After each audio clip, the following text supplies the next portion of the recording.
₹20 का?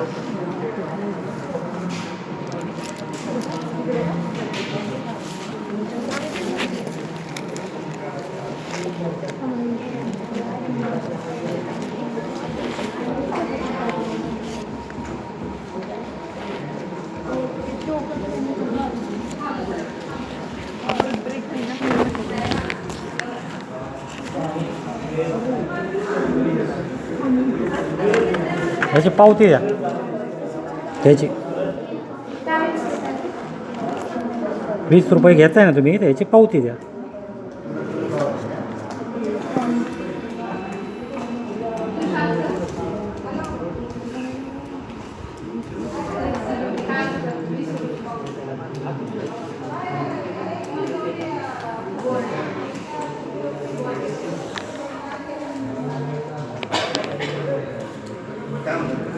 पावतीची घेतले ना ₹20 तुम्ही, त्याची पावती द्या मला.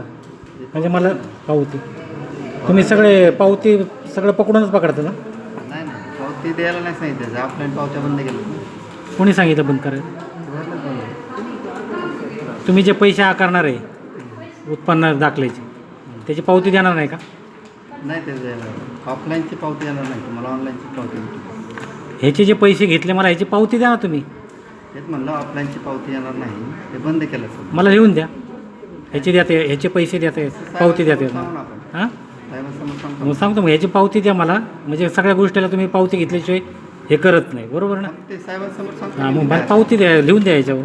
तसं नाही ना, मला अधिकारच नाही लिहून द्यायचं. अहो तुम्ही घेताय पैसे, ओके, मला अधिकारच नाही लिहून द्यायचं, कसं काय लिहून देणार? हे पैसे कशाचे घेतले तुम्ही? GST भरतोय आपण, त्याचं ₹12 प्रत्येक फॉर्मचं. ह्याचे पैसे घ्यायचे तुम्हाला अथॉरिटी आहे का? हां? ₹20 घ्यायचे. हो हो ₹20 घ्यायचे आहे. हो, आहे की ₹24 होतात.